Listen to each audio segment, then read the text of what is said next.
اللہ تعالیٰ اس بات سے بالکل شرم اور ندامت محسوس نہیں کرتا کہ وہ کسی مچھر کی مثال بیان کرے یا قرآن شریف کسی انسان کا نہیں بلکہ اللہ کا کلام ہے۔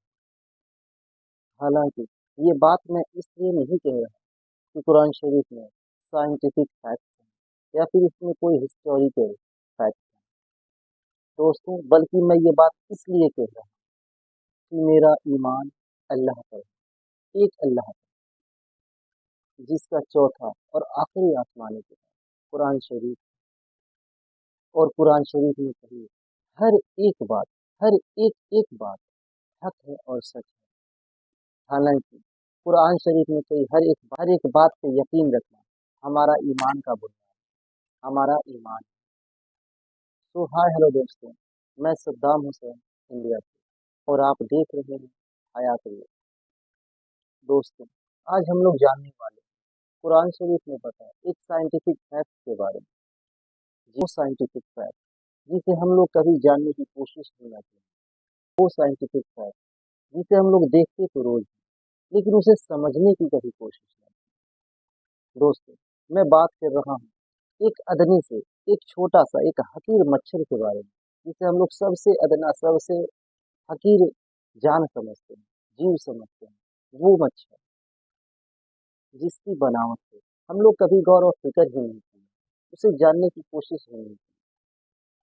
تو دوستوں، آئیے چلیے مل کے دیکھتے ہیں اور جاننے کی کوشش کرتے ہیں کہ اللہ تعالیٰ نے قرآن شریف میں اس ادنے سے مچھر کے بارے میں کیا فرمایا اور اس کے پیچھے سائنٹیفک فیکٹس کیا ہیں، یہ بھی ہم لوگ جاننے کی کوشش کریں گے۔ تو چلیے دیکھتے ہیں۔ قرآن کریم میں جو سائنسی معجزات آج سامنے آ رہی ہیں، یہ اس بات کا ثبوت ہے کہ قرآن کسی انسان کا نہیں بلکہ اللہ کا کلام ہے۔ قرآن میں اللہ تعالیٰ نے لوگوں کو بار بار اس طرف متوجہ کیا کہ مظاہر فطرت پر غور و فکر کریں اور ان میں اس کی نشانیاں تلاش کریں۔ قرآن کریم کی ایک آیت میں اللہ نے اس دنیا کی سب سے حقیر اور کمزور مخلوق کی مثال بیان کی ہے، جس میں موجودہ مطلب کو سمجھ کر ایک انسان اس دنیا کا اصل مطلب جان سکتا ہے۔ تمام جانداروں میں یہ نشانیاں موجود ہیں، لیکن چند ایک خاص طور پر وہ ہیں جن کا ذکر اللہ نے قرآن پاک میں فرمایا، اور انہی جانداروں میں سے ایک مچھر ہے۔ جب قرآن پاک میں مکڑی اور مکی کی مثال بیان ہوئی تو مشرک کہنے لگے کہ بھلا ایسی حقیر چیزوں کے بیان کی قرآن جیسی اللہ کی کتاب میں کیا ضرورت؟ تب اللہ نے ان کے جواب میں یہ آیات نازل فرمائی۔ اللہ تعالیٰ اس بات سے بالکل شرم اور ندامت محسوس نہیں کرتا کہ وہ کسی مچھر کی مثال بیان کرے یا اس کے اوپر کی کسی چیز کی۔ جو مومن ہیں وہ یقین کرتے ہیں وہ ان کے پروردگار کی طرف سے سچ ہے، اور جو کافر ہیں وہ کہتے ہیں کہ اس مثال سے خدا کی مراد ہی کیا ہے۔ اسی طرح اللہ ایک ہی بات کے ذریعے بہت سے لوگوں کو گمراہ ٹھہراتا ہے اور بہت سے لوگوں کو ہدایت دیتا ہے، اور اس سے صرف انہی کو گمراہی میں ڈالتا ہے جو پہلے سے ہی نافرمان ہے۔ مچھر بے شک ایک معمولی اور غیر اہم سا جاندار ہے، مگر اس پر غور و فکر کیا جائے تو اس میں بھی اللہ کی بہت ساری نشانیاں دیکھنے کو ملتی ہیں۔ اللہ تعالیٰ نے مچھر کے لیے قرآن میں بعودتا کا لفظ استعمال فرمایا ہے، اور یہ لفظ مؤنث ہے۔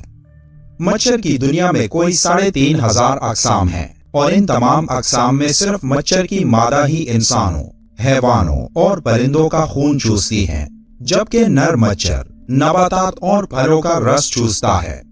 سوال یہ پیدا ہوتا ہے کہ مچھر کی جنسی شناخت تو آج کی میڈیکل سائنس کا کارنامہ ہے کہ آج ہمارے پاس ایسی جدید خوربین ہے جو کسی شے کو ہزاروں اور لاکھوں گنا بڑا کر کے دکھاتی ہیں، جبکہ قرآن نے بعودتا کا لفظ بول کر 1450 سال قبل بتا دیا کہ وہ مچھر جس سے انسانوں کو تکلیف پہنچتی ہے وہ مادہ مچھر ہے، نر نہیں ہے۔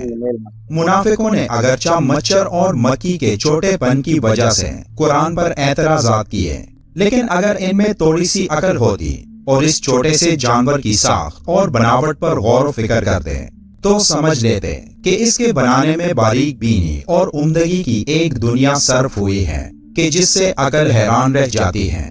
امام جعفر صادق اس چھوٹے سے حیوان کی خلقت کے بارے میں ارشاد فرماتے ہیں اللہ نے مچھر کی مثال دی ہے، حالانکہ وہ جسامت کے لحاظ سے بہت چھوٹا ہے، لیکن اس کے جسم میں وہ تمام آلات اور اعضاء ہیں جو خشکی کے سب سے بڑے جانور کے جسم میں ہیں، یعنی ہاتھی، اور اس کے علاوہ بھی اس کے 2 عضو یعنی سینگ اور پر ہیں جو ہاتھی کے پاس نہیں۔ یہ ظاہر کمزور سا جانور جسے خدا نے ہاتھی کی طرح پیدا کیا، اس میں غور و فکر انسان کو پیدا کرنے والے کی عظمت کی طرف متوجہ کرتا ہے، خصوصاً اس کی سونڈ جو ہاتھی کی سونڈ کی طرح اندر سے خالی ہے اور وہ مخصوص قوت سے خون کو اپنی طرف کھینچتی ہے۔ یہ اتنا حساس ہوتا ہے کہ صرف کسی چیز کے اٹھنے سے خطرہ محسوس کر لیتا ہے اور بڑی تیزی سے اپنے آپ کو خطرے کی جگہ سے دور لے جاتا ہے۔ اور تعجب کی بات یہ ہے کہ انتہائی کمزور ہونے کے باوجود بڑے سے بڑے جانور کو عاجز کر دیتا ہے۔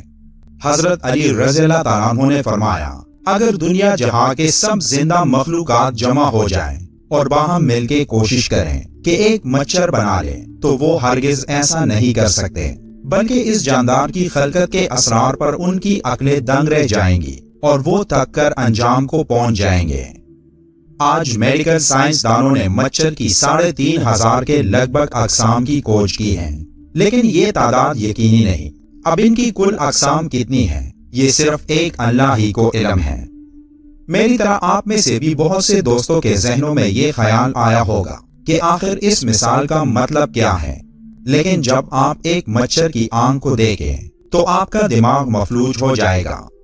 مچھر کی ایک آنکھ کے اندر بھی کئی آنکھیں ہیں اور یہ تمام آنکھیں ایک ساتھ کام کرتی ہیں۔ جب آپ اس کے بارے میں جان لوگے تو تب آپ کے ذہن میں بھی یہ آیت کریمہ آئے گی۔ سائنس نے اس مچھر کے بارے میں بہت کچھ انکشافات کیے کہ یہ چھوٹی سی مخلوق کتنے انسانوں کی جان لیتا ہے۔ یہ تو بہت تفصیلی باتیں ہیں، مگر چند باتیں ایسی ہیں جو میں آپ سے شیئر کرنا چاہوں گا۔ مچھر کی 100 آنکھیں ہیں جو سب کے سب اس کے سر میں ہیں۔ ایک مچھر کے 48 دانت ہیں۔ اس کے 3 دل ہیں اور تینوں مختلف قسم کے ہیں۔ مچھر کے سونڈ میں 6 چوریاں ہیں اور ہر چوری کا اپنا کام ہے۔ مچھر کے دونوں طرف 3/3 پر ہیں۔ مچھر کے اندر حرارت کا پورا نظام ہے اور اسی کے ذریعے یہ انسانی جلد کی رنگت کو تاریکی میں پہچانتا ہے۔ مچھر کی سوئی میں نشہ کرنے کا نظام ہے جس سے کاٹتے وقت انسان کو محسوس نہیں ہوتا اور کاٹی ہوئی جگہ خون چوسنے سے سوج جاتی ہے۔ ایک مچھر کے اندر خون کا تجزیہ کرنے کا نظام بھی ہے، اس لیے وہ ہر خون نہیں چوستا۔ اس بارے میں سائنس کی سب سے حیران کن تحقیق میں یہ بات سامنے آئی کہ ایک مچھر کے اوپر اس کے پر ہوتے ہیں جو اس سے بھی ہلکے ہوتے ہیں، اور مچھر کے پر کے اوپر ایک مائکروسکوپک پیراسائٹ ہوتا ہے، ایک جاندار جو مچھر سے بھی حقیر چیز ہے، جو تمہیں اپنی آنکھ سے نظر بھی نہیں آتی۔